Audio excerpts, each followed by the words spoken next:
Last season, despite an 8-2 record, had to have been disappointing considering the expectations surrounding your program in the preseason.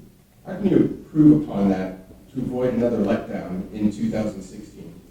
Well, yeah, it was very disappointing, but I think that shows the quality of teams in our league is getting better.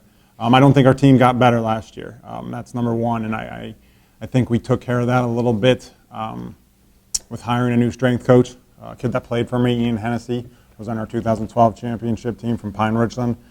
That was a big thing with us, is to improve in the offseason, and I don't think we did that, and that's the head coach's responsibility. And I think the other thing is, we got to, and especially me, we can't get tied up in some other things, and I don't really care what other teams are doing anymore. It's a new philosophy for me. Love all you guys, you're doing a great job, but I hope you win all your non-league games, but I'm not going to watch. I'm going to worry about getting my team better, and I'm going to worry about the presidents of W&J, the Our Lady of Fatima soccer team, and the Hopewell Vikings volleyball team. In maybe not that order, but those are the three teams I'm going to worry about in the fall, and that's about it. What does having a new defensive coordinator do for the defense and the football team as a whole? Well, we're disappointed to lose Sean. Did a great job. We won 3 straight conference championships, won an NCAA playoff game. I understand it was a good opportunity for him to get closer to home. And again, we're disappointed. Hiring Vince was kind of a no-brainer for me. Number one, we have some pretty competitive 2-on-2 basketball right now, and if we lost him, we could lose that. So I had to promote him right there because we had to keep that going.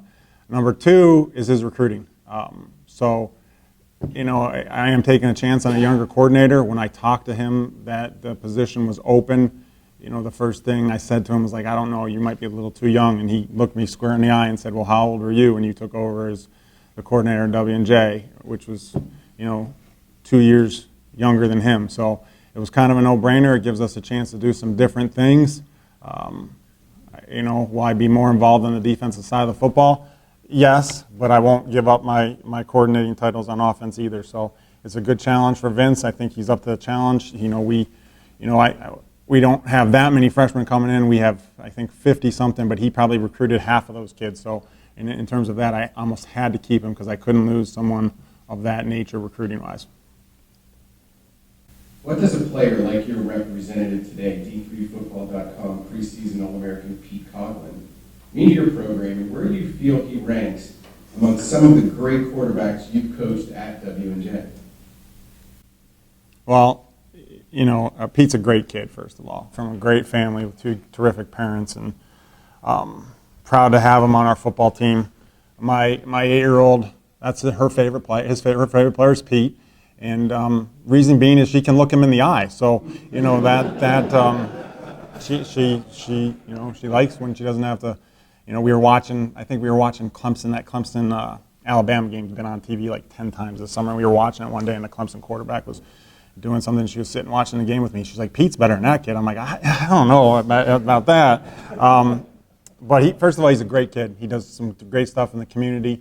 I think we kind of forced him to do some of that stuff in the community because I do think he's a Gagliardi type player.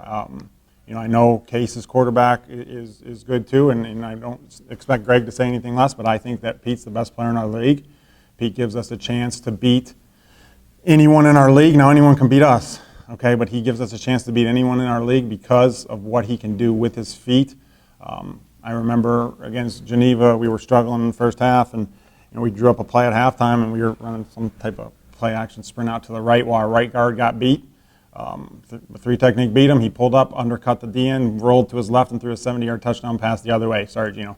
But we didn't draw it up that way. I said, just like we drew it up. And he's able to do that. Some of our best plays, I just let him go and let him, hey, just run around and see what you can do. But he's a special type of player. I'm not going to rank him number one. I've had some really good quarterbacks, with Bobby Swallow and Brian Dawson and Chris Edwards, and those kids were all Americans after the season. And we'll see what his stats are like and his numbers are like after the season and his wins, losses. You can ask him what his individual goals are. you guys are all telling good stories, but I don't have any individual goals. You're lying.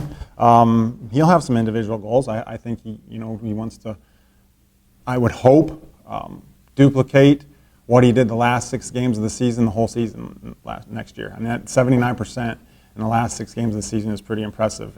That's a goal. You can do that. We're going to be pretty good. Coach, final question. You were able to take a large group to Italy this summer to play an exhibition game against one of the top teams in the Italian Football League. What was that experience like on a personal level and from a head football coach standpoint? First of all, they were a good football team. It's different over there, as Greg knows. Their starting line was 17 years old, 17-year-olds, 18 years old, and their center and their right guard were 47. So, it was kind of unique and different. And the game itself was, it was kind of like we were, I hate to say this, rock stars after the game. They were taking our gloves and trying to get our helmets and our jerseys. And, the game itself was a neat experience. We only practiced once, I think. And, but the fact of the matter, just to be able to take a group of kids over there and bond and see a different country. Everyone in this room loves where they're at, I'm sure, but they also complain, well, we don't have good financial aid, or we can't get this kid into school, or we don't have engineering, or whatever you want to do or complain. And we do that at W&J too, but we're so blessed and fortunate that we're able to take 50 kids, we're able to be able to go over there, players, and experience that with parents and alumni and staff, and our equipment manager got his pocket picked, and so we had some other instances that Pete may or may not have been involved in or instigated, but for the most part, it was a safe trip. It was a fun trip. I think the kids bonded, and it was a once in a life. Well, I shouldn't say once in a lifetime, because we've already signed up to go in the spring or June of 2019. So we're going to make it a once every 4-year thing at W&J, where we're going to travel abroad and give every kid that we recruit a chance to do that. And I think that's a special thing that we could do at W&J because of the types of kids that we get. Pete, talk a little bit about how you think your game has changed since arriving to W&J, and what's the biggest thing that you've learned the last 3 years? I'd probably say how my game has changed since high school.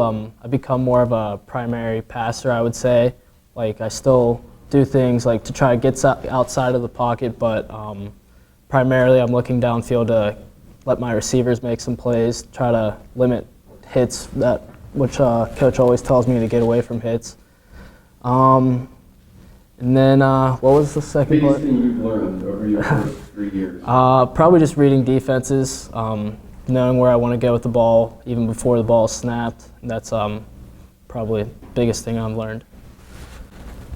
Last season, you set a PAC record by completing 71% of your passes. You also did not throw an interception in the final 6 games or your final 154 consecutive passes. What do you think allows you to be such an accurate passer? Kind of back to what I just said prior, knowing where I want to go with the ball before the ball snapped, and also been the beneficiary of great wide receivers throughout my time here, and that always helps with bailing me out of poor throws. Entering your senior season, you're already on several career statistical W&J top 5 and PAC top 10 career lists. Do you have any goals about where you'd like to finish on those lists and what it means to be considered one of the top quarterbacks in the history of both W&J and the PAC, and any thoughts on being named a preseason All-American?